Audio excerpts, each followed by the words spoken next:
Halo semuanya, Assalamualaikum warahmatullahi wabarakatuh. Pada kesempatan kali ini, kita akan melanjutkan adik-adik semuanya terkait dengan pembahasan kita mengenai soal tryout ataupun juga prediksi WSNK 2024. Nah, teman-teman semuanya, jadi pada part selanjutnya ini kita akan membahas soal mengenai GDP ya, dan soal lain terkait. Nah, teman-teman semuanya, sesuai dengan pembahasan kita, pertama kita akan membahas dulu ada beberapa perbedaan antara GDP dengan GNP.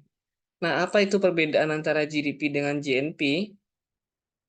GDP itu adalah singkatan dari Gross Domestic Product atau dalam bahasa Indonesia kita kenal dengan istilah namanya adalah PDB atau kita sebut sebagai Produk Domestik Bruto.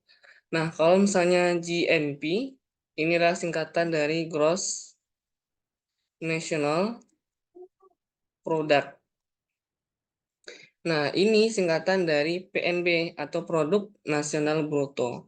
Nah, tentu setiap negara, baik negara berkembang ataupun negara maju, memiliki perbedaan mana yang lebih besar antara GDP dengan atau GNP.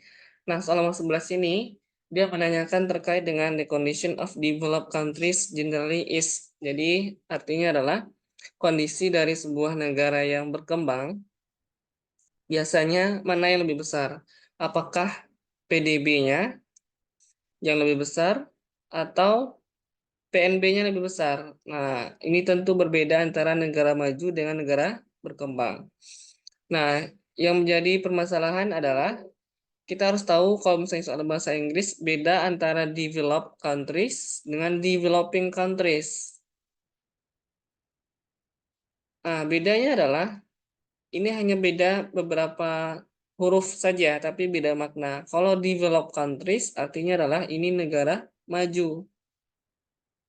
Sedangkan developing countries ini adalah negara berkembang. Nah, jangan sampai kebalik kita adik-adik. Dan ini artinya beda. Hampir mirip, pelafalannya mirip, hampir mirip, tetapi artinya beda, jauh berbeda.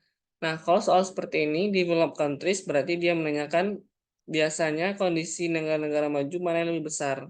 Nah, jawaban yang tepat untuk soal nomor 11 ini adalah B. Gross domestic product-nya lebih kecil dari gross national product-nya. Artinya adalah kalau nomor 11, gross domestic product GDP-nya lebih kecil dari GNP-nya. Artinya adalah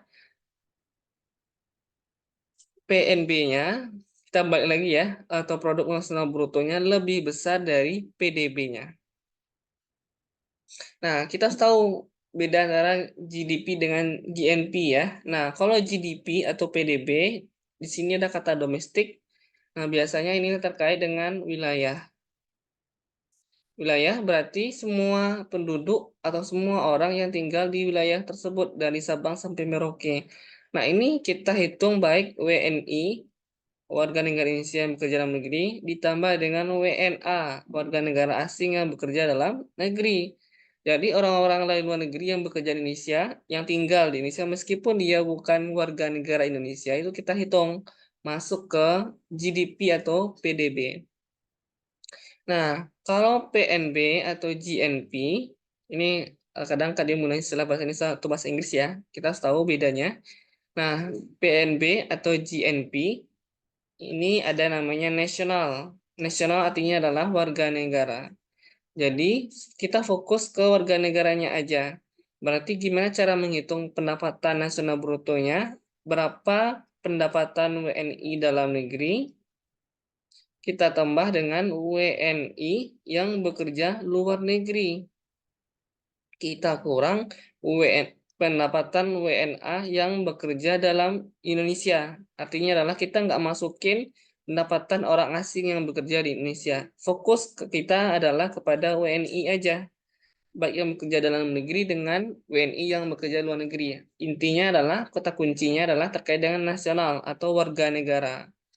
Nah, biasanya kalau negara maju, mereka mengoptimalkan PNB-nya lebih besar dari PDB-nya. Karena bagaimanapun agar penduduknya itu makin banyak semakin sejahtera dia, maka semakin besar pendapatan warga negaranya dibandingkan warga negara asing. Nah, sebaliknya untuk negara berkembang biasanya relatif PDB-nya lebih besar dari PNB-nya. Artinya adalah kalau negara berkembang mungkin pendapatan masyarakatnya belum optimal, maka dia berusaha untuk mendatangkan investor dari luar negeri sehingga banyak misalnya perusahaan-perusahaan asing yang berada di Indonesia yang menggenjot PDB kita lebih besar dari PNB. Maka perusahaan seperti kayak Freeport yang milik Amerika Serikat dan perusahaan lain yang beroperasi di Indonesia itu adalah milik warga negara asing. Sehingga PDB kita cenderung lebih besar dari PNB. Itu biasanya kondisi bagi negara-negara berkembang. Nah, maka jawaban tepat adalah B ya. Gross domestic product-nya lebih kecil dari gross national product-nya, artinya adalah gross national product-nya lebih besar dari gross domestic product-nya. Jadi nomor 11 jawabannya adalah B. Nah, di sini juga ada pembahasan lengkap ya teman-teman. Bagi adik-adik semuanya yang ingin memesan soal ini bisa menghubungi Kak Dion. Soalnya adalah jumlah 40, lengkap soal kunci jawaban dan pembahasan kurang lebih 25 halaman. Cukup banyak ya Kak Din Susut. Jadi cukup teman-teman pesan bisa menghubungi WA, biayanya hanya 50.000. Nah, lanjut kita bahas soal nomor 12. Ini adalah terkait dengan teori konsumen. Kepuasan konsumen terjadi apabila, nah, dalam konsumen, kepuasan konsumen ini kita kaitkan kita pakai teori ordinal ya, yang tidak bisa dihitung dengan menggunakan angka, tapi kita bisa bandingkan. Nah, yang kita bandingkan adalah dua hal. Pertama adalah budget line atau garis anggaran dan kurva indifference ya atau indifference curve atau IC kita singkat. Jadi BL dan IC, budget line dan indifference curve. Jadi kepuasan konsumen terjadi apabila bersinggungnya kurva isokuan, kurva indifference dengan kurva budget line. Ini kurva indifference dan ini adalah kurva budget line, garis anggaran. Jadi kombinasi dua barang yang konsumsi, barang X dengan barang Y, misalnya soto, sate gitu ya, yang menghasilkan tingkat kepuasan yang sama itu adalah IC, dan kombinasi dua barang yang konsumsi yang menghasilkan biaya yang sama itu adalah BL. Nah, disinilah terjadi ketika kepuasan konsumen. Nah, kadang kebalik adik-adik perhatikan antara kalau isokuan dengan isokos itu adalah kepuasan produsen. Bersinggungnya kurva isokuan dengan isokos ini adalah kepuasan produsen. Nah, ini maaf bukan A jawabannya ya, tapi adalah jawabannya B. Bersinggungnya kurva inference curve dengan budget line. Nah, kalau berpotongnya mustahil terjadi berpotongnya baik kurva isokuan atau isokos. Kalau berpotong seperti ini terjadi. Ini budget line, ini adalah inference curve. Mohon maaf. Nah, kalau berpotong seperti ini. Nah, ini mustahil terjadi. Nggak mungkin berpotong antara kurva isokuan dengan isokos ataupun berpotongnya inference curve dengan budget line. Jadi jawaban tepat adalah B. Bersinggungnya kurva inference dengan kurva budget line. Oke, cukup gampang ya. Maka kita lanjutin. Soal pembahasan berikutnya adalah soal nomor 13. Nah, nomor 13 ini adalah terkait dengan eh, kebijakan pasar ya. Nah, di sini kita tahu ada kurva, kita gedein ya teman-teman. Nah, ini adalah price, kemudian sumbu horizontalnya adalah quantity ya. Nah, di sini ini kuantitas, ini adalah harga, price, ini adalah supply, ini adalah permintaan.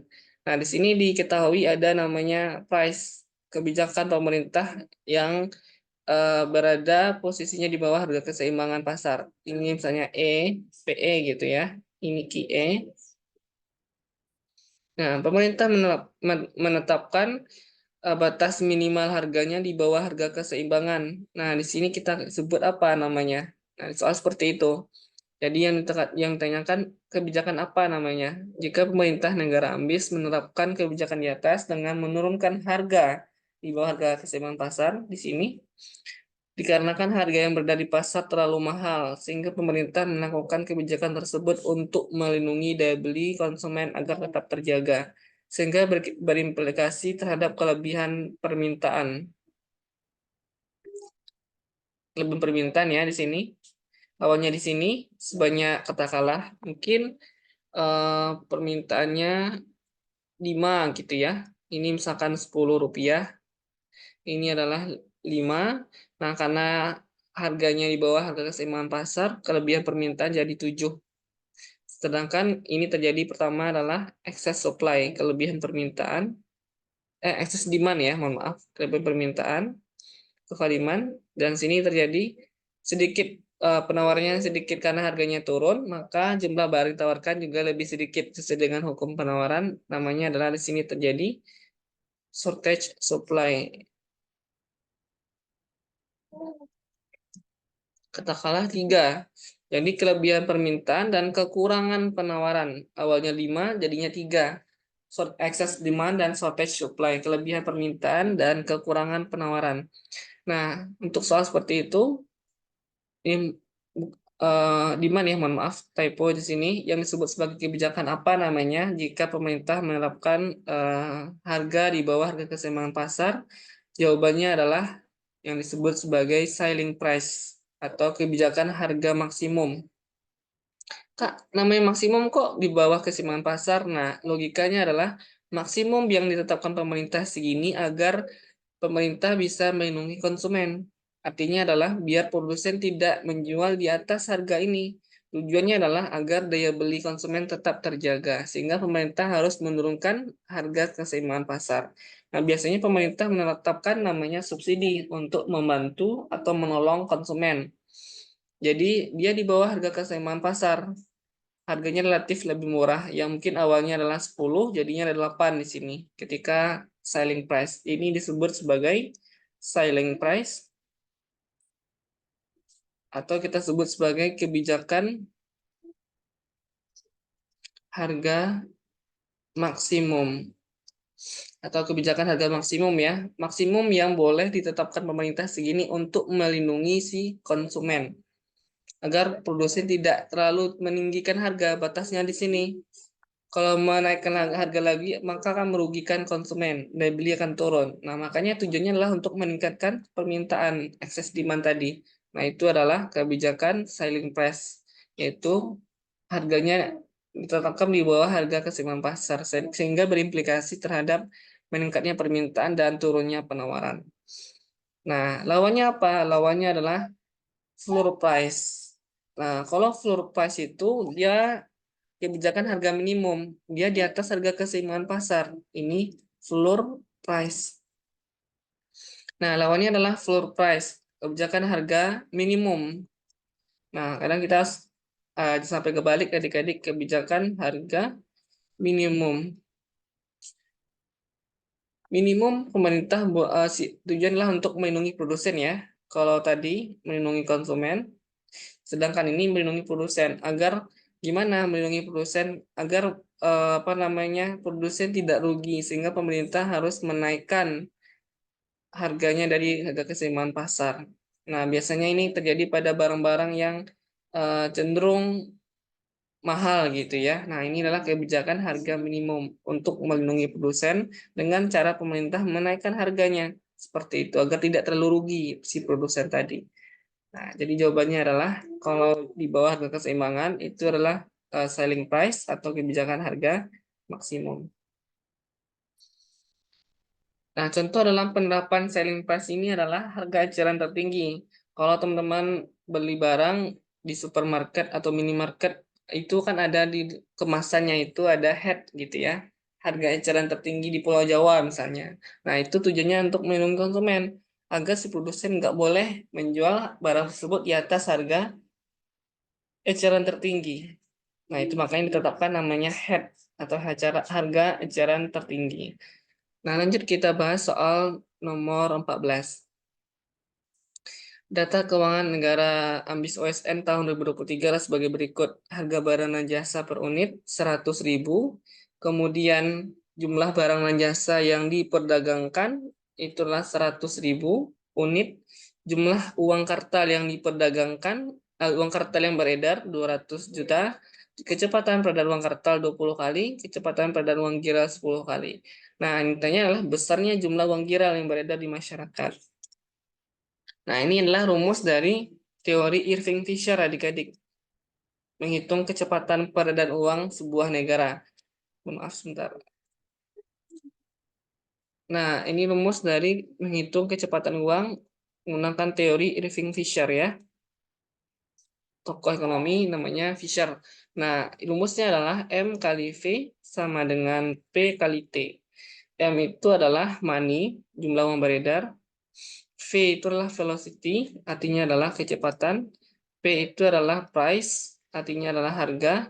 T itu adalah trading, itu adalah jumlah barang diperdagangkan.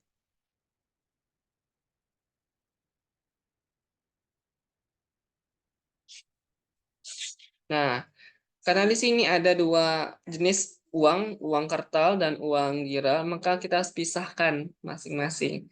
Jadi, kalau kalian tulis ini, teman-teman bisa kita lihat di penjelasan di bawah. Nah, maka jumlah uang kartal kali kecepatan uang kartal ditambah dengan jumlah uang giral dikali dengan kecepatan uang giral sama dengan harga dikali jumlah barang diperdagangkan. Nah, jadi karena ada terdapat dua jenis uang ya, uang kartal dan uang giral. Tahu teman-teman udah tahu ya bedanya. Kalau uang kartal itulah uang kertas yang kita miliki sama uang logam. Uang giral itu kayak semacam cek, giro, dan seterusnya yang lewat semacam gesek gitu ya, kartu-kartu gesek. Nah, itulah uang giral. ATM itu uang giral dan seterusnya. Nah, MV sama dengan P kali T. M itu adalah uang beredar, maka kita pisahkan ya. Uang beredar kartal dikali kecepatan uang kartal beredar ditambah dengan uang giral dikali dengan kecepatan uang giral. Nah, kalau kita elaborasi seperti ini, maka kita bisa melihat jawabannya. Jumlah uang kartalnya adalah itu di sini tinggal kita salin adik-adik. Jumlah kartal yang beredar 200 juta dikali kecepatan uang kartal yaitu 20 kali tambah dengan jumlah uang giral. Ini yang dicari ya. Berapa kali kecepatan uang giral sebanyak 10 kali. Harganya adalah 100.000 kali jumlah barang diperdagangkan adalah 100.000 unit. Nah, 100.000 kali 100.000 unit. Nah, kita selesaikan yang sebelah kanan dulu. Jadinya adalah 10 miliar ya. 100.000 kali 100.000. Tambah aja nolnya 5 tambah 5 10 ya. Jadinya adalah 10 miliar. Oke. Nah, ini 200.000, 200 juta dikali 20 jadi 4 miliar tambah M giral kali 10, 10 giral. Nah, 4 miliar ini 10 miliar. Maka kita kurangi dulu. 10 M giral sama dengan 6 miliar ya. Kak disingkatin aja, hilangin lebih yang nggak kita bingung ya. 10 miliar dikurangi 4 miliar jadi 6 miliar. Nah, maka jumlah giralnya adalah 6 miliar dibagi dengan 10, yaitu 600 juta. Maka jawabannya adalah B. Jadi ini tinggal kita masukin dan ini carinya tinggal kita boleh juga kita X gitu ya, X kali 10. Tapi karena kali dan X bingung ya ditulis M giral juga boleh. Maka jawabannya adalah 600 juta. Nah, terakhir untuk part ini kita akan bahas soal nomor 15. Berikut kebijakan dari Bank Sentral dalam menjaga stabilitas mata uang sebuah negara. Di antara beberapa kebijakan tersebut yang dilakukan oleh Bank Sentral negara AMBIS, manakah yang bertujuan untuk menurunkan jumlah uang beredar di masyarakat? Jadi sini tujuannya adalah untuk menurunkan JUB atau jumlah uang beredar. Nah, tujuannya untuk menurunkan jumlah beredar, kebijakan Bank Sentral itu adalah dia menerapkan hanya satu, yaitu kebijakan moneter. Kalau fiskal itu dilakukan oleh pemerintah, yaitu Kementerian Keuangan dan terkait. Kebijakan moneter itu dia tujuannya untuk menurunkan atau menaikkan jumlah beredar. Fungsinya ada dua. Dia bisa menerapkan pertama adalah ekspansif atau kontraktif. Kalau ekspansif dia menaikkan jumlah beredar, kalau kontraktif menurunkan jumlah beredar. Nah, kalau yang ditanyakan menurunkan jumlah beredar, maka kita masuk ke kebijakan moneter kontraktif, menurunkan jumlah uang beredar. Nah, kebijakan menurunkan jumlah beredar mana kira-kira jawabannya? Ada beberapa tools. Tools yang digunakan, satu adalah surat berharga, kedua adalah menaikkan atau menurunkan suku bunga.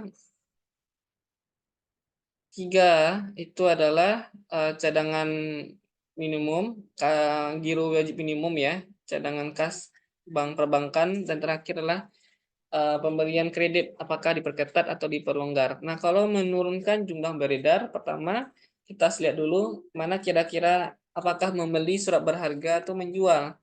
Nah, kalau kita ingin mengurangi jumlah uang beredar di masyarakat, maka tujuannya adalah menjual, nomor 2, A2 ya, menjual surat berharga. Jadi ibaratnya adalah kita memiliki surat berharga, kita jual ke masyarakat, ke orang, maka masyarakat membeli. Artinya adalah masyarakat membayar. Nah, uangnya masuk pindah ke rekening pemerintah, rekening negara. Artinya adalah jika masyarakat membayar, membeli, maka uangnya berpindah ke tangan negara dan uang beredar turun kayak gitu. Jadi menjual surat berharga kepada masyarakat, masyarakat membeli, uangnya pindah kepada negara, maka uangnya beredar di masyarakat berkurang. Nah, itulah tujuan untuk kebijakan kontraktif moneter ya. A2. Kemudian apakah menaikkan atau menurunkan suku bunga? Nah, suku bunga ini tujuannya untuk menggenjot tabungan. Jadi kalau mana kira-kira kebijakan untuk mengurangi jumlah uang beredar, yaitu dengan cara menaikkan suku bunga bank sentral.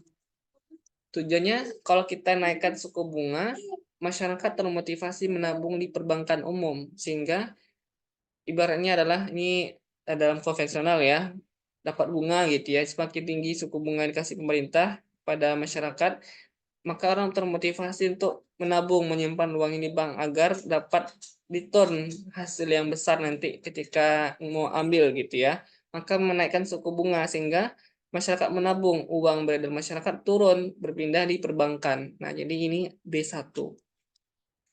Nah, kemudian apakah C1 atau C2 menaikkan atau menurunkan? Jawabannya adalah menaikkan. Giro wajib minimum. Giro wajib minimum ini adalah cadangan kas di perbankan. Dengan menaikkan giro wajib minimum, masyarakat dia termotivasi untuk menyimpan uang ini bank. Artinya jika diperintahkan oleh bank sentral kepada bank umum, nih naikkan jumlah simpanan di bank. Artinya adalah maka perbankan berusaha agar meningkatkan simpanannya. Maka uang masyarakat berpindah ke perbankan. Jadi A2, B1, C1.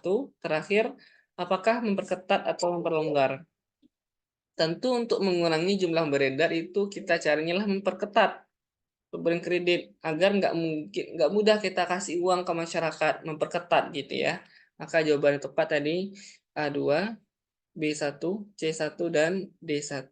Maka jawaban di sini yang tepat adalah yaitu B, A2, B1, C1 dan D1. Nah, kurang lebih demikian teman-teman semuanya. Adik-adik semoga bermanfaat video pada part berikutnya ini. Kurang lebih kita membahas 5 soal tadi dan cukup banyak ya. Semoga bermanfaat dan kita ketemu lagi di part selanjutnya. Silahkan terus jangan lupa untuk subscribe dan juga terus menyalakan loncengnya untuk terus melihat dan juga mempelajari persiapan adik-adik semuanya untuk USK. Demikian, sampai ketemu. Assalamualaikum warahmatullahi wabarakatuh.